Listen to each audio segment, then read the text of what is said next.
He kōna ipurangi tēnei nā te reo irirangi o Aotearoa.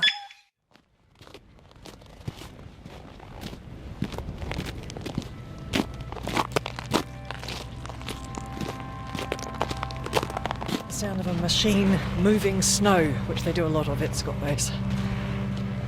There's a well-photographed sign in front of Scott Base, which is a Automobile Association, an old-fashioned kilometres to distance sign. South Pole, 1,353 kilometres. Wellington, New Zealand, 4,080 kilometres. If you'd like to go to London, that's 17,039 kilometres. So we're quite a long way from anywhere. How far south are we? There's another thing over here that'll tell us. Oh, it's very windy. Scott Base, latitude 77 degrees, 51 minutes south. Kia ora, I'm Alison Ballance, and this is Voices from Antarctica from RNZ. This is part 2, Scott Base. I've finally made it to New Zealand's Antarctic station, situated at Pram Point on the southern tip of Ross Island in McMurdo Sound. It's my first full day on the ice.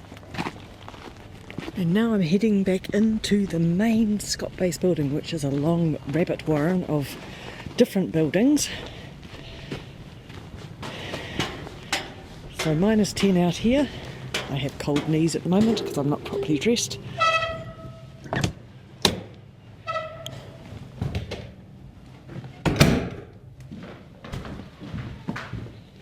Oh, and it's toasty and warm in here. After a week's delay getting here, I've got a busy schedule today, including catching a ride on a helicopter to visit some penguin scientists working from a field camp. Well, that's the plan anyway. I'm Andrew Hefford, helicopter pilot for Southern Lakes Helicopters. So you're meant to be flying us today to Cape Crozier, but... meant to be, but the weather's no good. It's low cloud, the visibility's not very good, and very flat light, so we wouldn't be like flying into a big white cloud, basically. So. Yeah, so it's pretty hard to tell where the sea ice, for instance, stops and the sky starts? Exactly, that's it. You can't tell, so it's just too dangerous, and we just stay on the ground. Tomorrow's another day. Indeed. So what's it like flying down here? Brilliant. Yep, no, it's great. See a lot of cool stuff. The dry valleys, we've been over Erebus quite a bit, so we've been looking into the crater a wee bit. And do you have to bring the helicopter down each summer? So we bring it down mid-October generally on a C-17, and it goes home in mid-February on a C-17. Do you have to do anything special to your helicopter to be able to fly it down here? Yep, so we put heat pads on the oil reservoir, the transmission and tail rotor transmission, and we plug it in each night when we tie it down, put big covers over it, and then that keeps it warm. And we also have dual batteries, so the batteries get affected by the cold quite a bit, so we put an extra battery in just for down here. Yeah, the cabin doesn't have a heater in it during the night, so when we get in there it's nice and cold, but the engine's warm, that's the main thing. So how many days do you get like this where you can't do the flying you need to do? Most days you can get somewhere, most days, yep. Unless a big storm comes in and sits in for a few days, but yeah, generally it's not too bad. So we'll just get up tomorrow and see what the weather's doing tomorrow. Have a look at the weather. It is looking better tomorrow. We'll wake up in the morning, have a look out the window and see what you can see. So another day waiting. So this morning we spent doing Antarctic field training. That was good, remembering what you have to do to be safe outside. We practiced lighting the emergency stoves, so if we get caught out we can make ourselves a warm drink or something to eat. We went outside and put up the tent in the wind. It was quite cold. The temperatures dropped to about -14, and by the time you add the wind chill in, it's about -24. So getting crisp, just about enough to freeze the hair in your nostrils.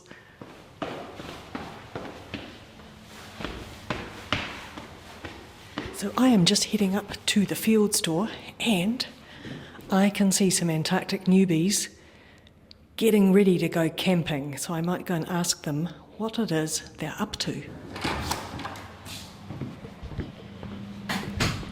Hello, Antarctic field training team. What are you doing? Right now, I'm trying to figure out how to zip up my outer sleeping bag, which goes on the outside of my inner sleeping bag, which goes on the outside of my inner lining. And all of that gets wrapped up into a outer sleeping bag shell. Crikey, that's a lot of layers. Hopefully it's going to keep me warm tonight, sleeping out in potentially minus 30 degree temperatures. I'm incredibly excited, and it's going to be bright the whole night, which is something that's going to be new to me. Sleeping out all night in the sunshine. And I should get you to say, who are you? I'm Benjamin Brooking. I'm a director and cameraman making a series of episodes about Antarctic science. It's called Science on Ice. It's going to be on Hey Hey. Georgia. Hello. Oh, I'm getting ready for my very first frozen camping experience. I just asked if I could have another inner sleeping bag, but apparently that won't keep me warm. I've seen people wear their beanies to bed, so I think that might be me as well. Socks? Definitely socks. And you're looking after these people? Yeah, so I'm the one that's going to be taking them out for the night and making sure they survive and try and get them to have a semi-comfortable night's sleep. But the main thing is just pass along some tips and just try and help make their life a bit more comfortable if they even end up in this situation for real. So before they get in their sleeping bag, what do they have to do? Cook some food. We're going to be making a bit of a shelter out there tonight as well, so we'll learn how to cut up some snow blocks, build a wall, just so that you can get out of the wind if you ever need to. And then just some ways to prevent water freezing and just tricks to help keep things warm during the night. So what do they have to do, for instance, with their bottle of water? The bottle of water, good little trick. If you like your hot water bottle, you can put hot boiling water right into it, put that into your inner sleeping bag, and it gives you something nice and warm to cuddle up to. And it means it's not going to freeze overnight? Ideally not. If it freezes in the inner sleeping bag, we're in trouble. Do they have to put a tent up as well? Yes, we will be putting a tent up tonight, and they'll be learning how to tie a tent down into the snowpack, which will be a little bit different because we have to put anchors into the snowpack. We can't use any sort of peg down here, so yeah, that'll be some new skills to learn. And my last person in this group, can I get you to introduce yourself? Tēnā tātou, my name is Sunny Ngātai and I'm the presenter for the show Science on Ice. The temperatures here are like minus 22 degrees and it's a very new concept of weather for someone from Rotorua. Have fun out there. Thank you very much, and hopefully I come back to base tomorrow in one piece. So the kids' TV crew have a field trainer looking after them, and so do I, and his name is, very appropriately, Scott. I'm working down here as a field trainer for the summer. So essentially when scientists come down, I'll conduct their sort of initial training, helping them with the basic survival skills to live and work safely in Antarctica. And then while they're out in the field, I'll be making sure that everything's ticking along smoothly, that I'm managing the safety side of things while they're focused on their event.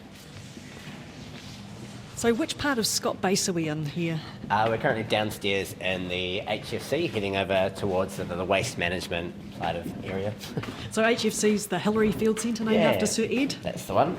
And this is full of gear basically, isn't it? Yeah, so this is where we issue and pass out all the gear that's dedicated for field events.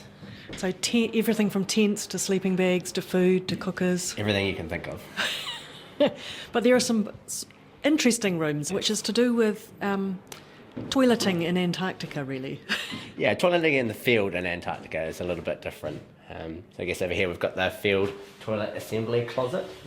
And here we have everything to do with hard human waste. Number twos. Yes, that's the one. So it's full of red buckets. Yes, so the red bucket is the only bucket we'll be using out in the field for human waste. And there we'll have 2 plastic bags, so we go for a double bag system, and a few cable ties. So this will be used out in toilet tents in the field, and then we'll package that back up, bring it back to Scott Base, where it will be put into a shipping container and sent back to New Zealand for disposal. So the idea is that you're actually just not allowed to leave any kind of waste out there. Absolutely. So we aim to have as little impact on the environment as possible, and this is just one way that we manage that. So red bucket for number twos. What about if I just want to have a pee out on the ice? Yes, we also have a number of old retired drink bottles, which we designate as pee bottles. So not this cupboard, there must be another cupboard somewhere else. Yes, there. we do have the appropriately named pee lab just around the corner. Right, well I think I should point out that the pee bottles do have a handy big letter P on them, so there's no mistaking them for a drink bottle. And just the drink bottles have a big D on them, so we can identify those as well. And it actually smells very clean in here. It doesn't smell like a dirty old urinal or anything. At the moment. Right. So you're meant to be coming out with us to Cape Yes, Crozier. that's So the one. like us, you're waiting. Yeah, absolutely. Waiting for the weather to clear and hopefully get up to Cape Crozier and see the birds.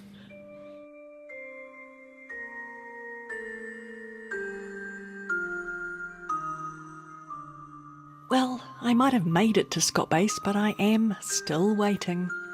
This time for the weather to clear. Which does at least give me some time to visit an important historic building. It's part of the original Scott Base, which started life in 1957. And after helping restore it, no one knows it better now than this man. Can I just quickly check how loudly you talk? Okay, I talk reasonably loudly. My name's Al Fastier. I'm the Program Manager for the Antarctic Heritage Trust. Now, before I go inside, you need to induct me. The first step is you have to brush your boots to get all the snow and ice off them. Here goes some snow and ice. Yep. Okay, I have clean boots. Okay, and I'll just do the same. So come on in, kia ora. And it's a ante-room where you can, I presume, take all of your snowy clothes and boots off. Correct. The original Scott Base had several buildings, and they all were separated by corrugated sort of linkways. And the idea of that was for two purposes. One was for fire, and in case of fire, the buildings were separated. So fire is the greatest risk in Antarctica. But not only were the linkways for fire, they're also for walking between the buildings. So when the weather is bad, you didn't have to put all your cold weather gear on to go between the buildings. So yeah, a great concept. Excellent. Now, the sign on the wall says, welcome to the TAE/IGY hut, also known as Hillary's hut, or Hut A, or even the mess. So can you tell me what the TAEIGY bit of that stands for? Okay, so that's a Trans-Antarctic Expedition. The true name is the Commonwealth Trans-Antarctic Expedition, and that was the trip that Ed did to support Bunny Fuchs, or Vivian Fuchs, to lay depots from here to the South Pole for his traverse of Antarctica. That's right, and Hillary famously drove the tractor all the way to the South Pole. Correct. So it was a Ferguson tractor, a wee, I think it's 20 horsepower, very lightly powered, and a lot of the Kiwi ingenuity, sort of number 8 wire mentality went into it to keep the tractors going. And so not only Ed was the hero in getting there, so were the mechanics keeping the tractors running. So come on in. And a big freezer door. Yeah, so this is going to sort of another cold porch area. So they heated the hut, and they had a diesel boiler, and so that would heat the air up. And so they had a combination of air coming from inside the hut and outside the hut, and they could mix it, and through that they'd blow warm air through into the main mess area. And the thing that really excites me about this piece of machinery is that we're still using it today. So we're not using a diesel boiler, but we're using the same fan to blow the hot air up through the boiler system into the duct system, and it's heated by electricity. So this sound that you can hear would have been the same as the sound that Ed and his team would have heard in the mess. So yeah, it's great to have a working artefact and still working for its purpose, heating the building. It's got a good feeling to it, this room. It's warm and it's light. For me, coming in, it feels like a Kiwi batch beside the seaside. So it's very it's very humble, very comfortable, and very Kiwi. One of the exciting things is that the base was actually designed, constructed, and sort of as a kit set, built in New Zealand, kit set again, brought down here and built. And this building, A hut, was actually built in 24 hours. So they still had to do work, but the building was enclosed in 24 hours. So yeah. And it served as the mess hut. Yeah, so there were 23 men who wintered over, and you can see it's a very small space. It's only, I'll just pace it out, make sure I get it right. 1, 2, 3, so it's about 3 by 8 metres, so very, very tight area. And you can imagine the men, you know, with their pipes and cigars and coming in from expeditions and telling stories. So it would have been a very lively place, but very warm and sort of fuggy almost, you know, with the atmosphere. Now, I imagine over time, this building has needed a bit of TLC, having been here for more than 60 years. But just before we get to the story of this building, can we just step backwards to what you've been doing and what the bigger picture is in Antarctica? Okay. Because I was here 9 years ago. 9 years and ago. you were hard at work at Cape Royds on Shackleton's hut up there. That's correct. I remember clearly meeting you at Shackleton's Nimrod hut. And so since then, the Trust has actually done 2 more conservation projects. It's conserved the original Discovery hut at Hut Point, so that was Scott's original hut, and also here at the TAE hut. So they've both been big efforts. So in the grand scheme of things is that over the project of conserving the 5 historic bases on Ross Island, we have conserved more than 20,000 artefacts. And we've had 70 conservation professionals working on the project from 14 different nationalities. So it's a massive project, and the Antarctic Heritage Trust is considered to be a world leader in cold climate conservation after this work that we have done. Was this one of your easiest challenges in terms of conservation? You would think so, but no. It was the complete opposite. I thought we were coming here, this was going to be a really easy project. But it's made of contemporary materials, so it was made of panels. So the outer skin was aluminium, then it had blown rubber insulation and asbestos wall linings. And the building when we started the conservation was in really poor condition.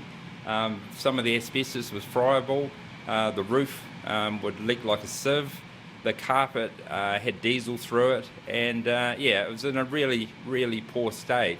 So all these battens you see in the kitchen furniture, the ice melt around the corner, it all had to be dismantled, put in the centre here. Everything had to be numbered and labelled, and we had to take pictures and drawings, and at the end it was like a puzzle putting it all back together. And I'm pleased to report there were no spare parts left over once we had completed it. So yeah, very challenging. Talk me through some of your favourite artefacts in this building. Okay, if you come into the radio room, which is just through here.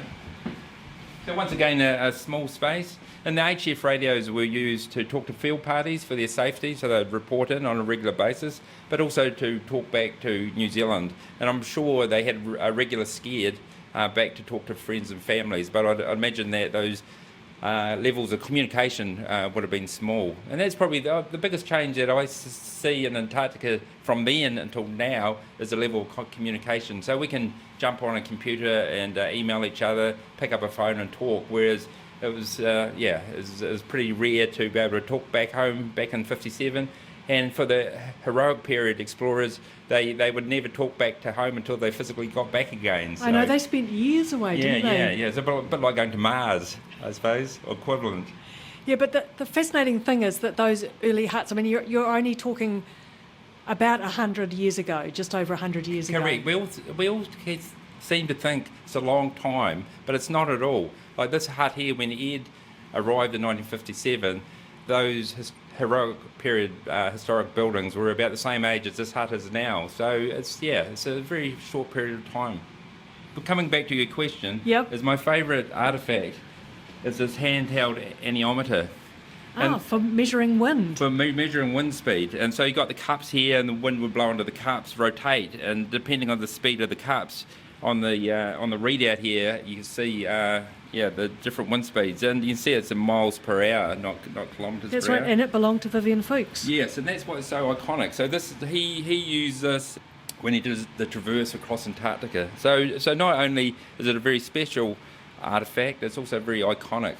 Yeah, I think in the kitchen is another favourite artefact, which is quite large. Lead the way. Yeah. This is an ice melter, so... it's enormous. It is enormous, and I know it's enormous and very heavy, because I had to move it out of this space to do the conservation work. But there used to be a small glacier that's no longer there, about 2 kilometres away, and they used to go with a Ferguson tractor with a trailer and pick up the ice and come in and shovel it through the small doorway, I'll show you when we go out, into the ice melter, and there was a heater in here, and it would melt the water, get pumped up, go through the boiler, and then they'd have hot water for drinking, doing the dishes, and perhaps the odd shower. I was going to ask about showers. Yeah. I think water was still pretty scarce, so they wouldn't have had showers every day. And it's no different to Scott Base today. We're limited to 3-minute showers every couple of days. As a bit of a piano player, I am delighted to see there's a piano in here as well. Yeah, there is. So the piano came in about 1961 because we've got a lot of photographic records. And I can just imagine the men sitting around, after coming in and having dinner and having a bit of a sing-song. But there's a great photograph over here of where they've actually acquired the piano off the American program. And over here, you can see We'll have to walk around the table. Yeah, of them playing the piano on the sea ice. And we got the beaver in the background. And I just love sort of like this Norwegian almost jersey and the top hat the guy is. He looks such a character playing the piano. So this piano was up at Scott Base, and it was only by chance we were looking at the historic photographs and we realised it was the original. So last year You retrieved it from the bar. We retrieved it, and it's down here, and it's probably one of the most challenging things we did. Was if you remember when we came in through the linkway, those tight corners, that we had to get the piano through there. So it was a bit of an epic getting it in. But the Scott Base staff can come down and actually play it. So it'd be great to hear you playing the ivories if you can.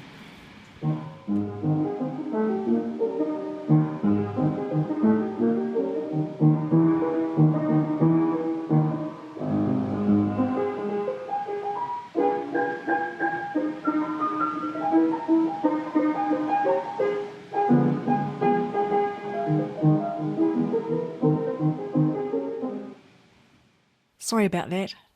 Blame Al for asking me to play.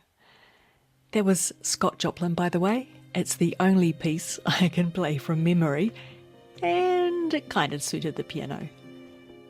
Join me next time for part 3 of Voices from Antarctica, which may or may not involve some waiting, and definitely won't involve any piano playing.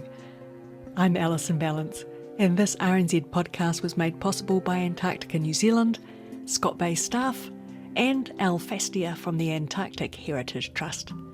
Thanks everyone. You can find Voices from Antarctica on the RNZ Our Changing World podcast feed wherever you listen to podcasts, or check out rnz.co.nz. Catch you next time. Kia ora mai.